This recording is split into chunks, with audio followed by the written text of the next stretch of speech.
1757 সালের 23শে জুন পলাশীর প্রাঙ্গণে পরাজিত হলেন বাংলার শেষ স্বাধীন নবাব সিরাজউদ্দৌলা।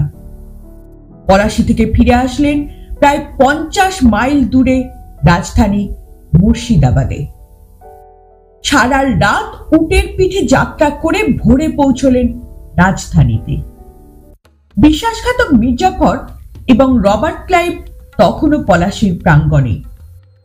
যুদ্ধ জয়ের পরে মির্জাফর গেলেন ইংরেজদের শিবিরে রবার্ট ক্লাইভের সঙ্গে দেখা করতে। ক্লাইভ মির্জাফরকে বললেন, আপনার এখনই রাজধানীর দিকে রওনা হওয়া উচিত। শহরটা নিজের দখলে করে ফেলুন। আপনার সঙ্গে কর্নেল ওয়াটসো যাবেন। আমি 2 দিন পর সেখানে উপস্থিত হব। পরের দিন সকালে রবার্ট ক্লাইভ একটি বার্তা পাঠালেন মির্জাফরের কাছে। লেখা ছিল, এই জয়ের জন্য আমি আপনাকে অভিনন্দন জানাই। এই জয় আমার নয়, আপনার। আশা করি আপনাকে নবাব ঘোষণা করতে পেরে নিজে সম্মানিত হতে পারব। যে দূরত্ব অতিক্রম করতে সিরাজের একটা রাত লেগেছিল, সেই পথ পেরোতে তাদের লেগেছিল 3 দিন। সিরাজ রাজধানীতে ফিরে আসার পর প্রথমে সৈন্য একত্রিত করার চেষ্টা করেছিল এবং যখন দেখেন সবাই বিশ্বাসঘাতক, তখন তিনি সহধর্মিণী লুৎফুন্নেসা, কন্যা উম্মে জোহরা এবং তার ভৃত্য গোলাম হোসেনকে নিয়ে রাজধানী থেকে রাতের অন্ধকারে ছদ্মবেশে বের হয়ে যান। প্রথমে স্থলপথে যান ভগবান গোলা, তারপর সেখান থেকে নৌকা যোগে পদ্মা ও মহানন্দার মধ্যে দিয়ে উত্তর দিক অভিমুখে যাত্রা করেন। তার আশা ছিল পশ্চিম দিকে পৌঁছতে পারলে ফরাসি সৈনিক মসিয়নাসের সহায়তায় পাটনা পর্যন্ত গিয়ে রামনারায়ণের কাছ থেকে সৈন্য সংগ্রহ করে ফরাসি বাহিনীর সহায়তায় বাংলাকে রক্ষা করবেন। ভগবান গোলা থেকে তিনি প্রথমে গিয়ে পৌঁছলেন গোদাগাড়ি, যেখানে তার শৈশবের অমূল্য কিছু সময় কেটেছিল। সেখান থেকে মহানন্দা ধরে উত্তর দিকে চলতে লাগলেন। রাজমহলের কাছে গঙ্গার শাখা নদী কালিন্দী নির্গত হয়ে মালদার নিকট মহানন্দার সাথে মিলিত হয়েছে। নাজিরপুরের নিকট এর মোহনা ছিল।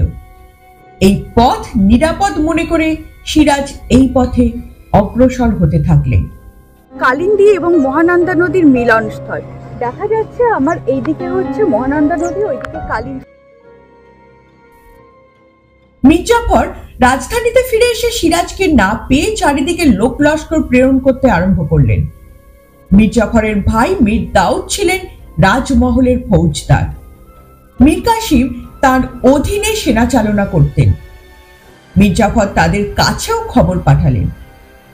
এদিকে সিরাজ মহানন্দা অতিক্রম করে কালিন্দীতে উত্তীর্ণ হচ্ছিলেন। তার নৌকা যখন বখরা বুড়হাল নামক জায়গার কাছে, তখন তার সহসা গতিরোধ হলো। নাজিরপুরের মোহনা অতিক্রম করতে পারলে বড় গঙ্গায় প্রবেশ করা যেত, কিন্তু জলাভাবে নাজিরপুরের মোহনা শুষ্ক প্রায়, আর নৌকা চলল না। সিরাজ ভেবেছিলেন তার পরাজয় বার্তা তখনও দূর দূরান্ত পর্যন্ত ছড়িয়ে যায়নি। সেই ভরসায় স্বয়ং তিনি নদী তীরে নামলেন। নাবিকরা ইতস্তত বিক্ষিপ্ত হয়ে নদীর মুখ সন্ধান করতে লাগলো। এখানে আরেকটি বিকৃত ইতিহাস শোনা যায়। সিরাজ নদী তীরে খিচুড়ি রান্না করছিলেন।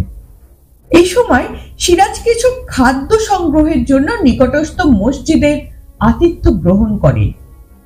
এই মসজিদটি ছিল দানশা নামক বিখ্যাত মুসলমান সাধুর সমাধি মন্দির। হ্যাঁ, সমাধি মন্দির। ইতিহাসকে বিকৃত করার উদ্দেশ্যেই বলা হয় যে দানাশা নামক একজন ফকির ধরিয়ে দিয়েছিলেন সিরাজকে মাত্র কয়েকটি টাকার লোভে। আবার অনেকে এরকমও বলে থাকেন, কোনো এক সময় সিরাজ এই দানাশা নামক ভণ্ড ফকিরকে শাস্তি দিয়েছিলেন, তার কিনা নাক এবং কান কেটে, এবং তারই প্রতিশোধ স্বরূপ দানাশা ধরিয়ে দেয় সিরাজকে, কারণ তিনি প্রথম থেকেই কিনা চিনতেন সিরাজকে। সিরাজ যখন নৌকো থেকে নামলেন, এই দানাশা সিরাজকে দেখতে পেয়েই খবর দিয়েছিলেন মীর কাসেমকে। এদিকে এখনো যদি আপনারা রাজমহলের দিকে যান তাহলে শাহপুর নামক স্থানে দেখতে পাবেন দানাশার ভগ্নপ্রায় সেই সমাধি মন্দির। যে দানা শাহ মারা গিয়েছিলেন সিরাজদৌল্লার বহু পূর্বে, একথা আমার নয়, ঐতিহাসিকদের এবং দানা শাহর উত্তরসূরিদের।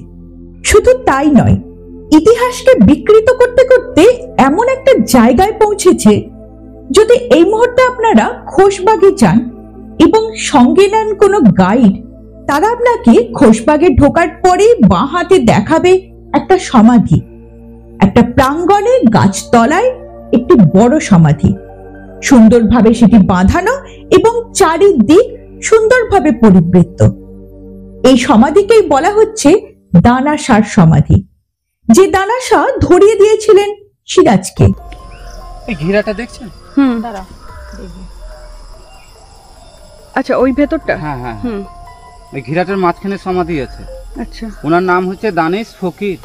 আচ্ছা, উনি কিন্তু একটা ঘাটের মাঝি ছিল। ওনার কাজ ছিল তখনকার দিনে নৌকো চালানো। নবাব সিরাজউদ্দৌলা পলাশির যুদ্ধতে যখন পরাজিত হয়ে যায়, তখন সিরাজউদ্দৌলা এই মুর্শিদাবাদ ছেড়ে পালিয়ে যেতেছিল ওনার বাবার দেশ বিহার মুঙ্গের। তখন গোটা মুর্শিদাবাদটাতে মির্জাফর ও রবার্ট ক্লাইভ ডঙ্কা পিঠে ঘোষণা করে দিয়েছিল যে সিরাজউদ্দৌলা পালিয়ে গেছে, সিরাজকে যিনি ধরে দিবে তাকে 1000 টাকা দামে চন্দ্রমুদ্রা পুরস্কার দেওয়া হবে। ওই দানিশ ফকির জানতো সিরাজউদ্দৌলা পরিবার নিয়ে ওনার নৌকোতে করে পালিয়ে যেতেছিল, কিন্তু সিরাজউদ্দৌলারা ওনারা পালানোর টাইমে পুরো গায়ের পোশাক থেকে পাল্টে দিয়েছিল।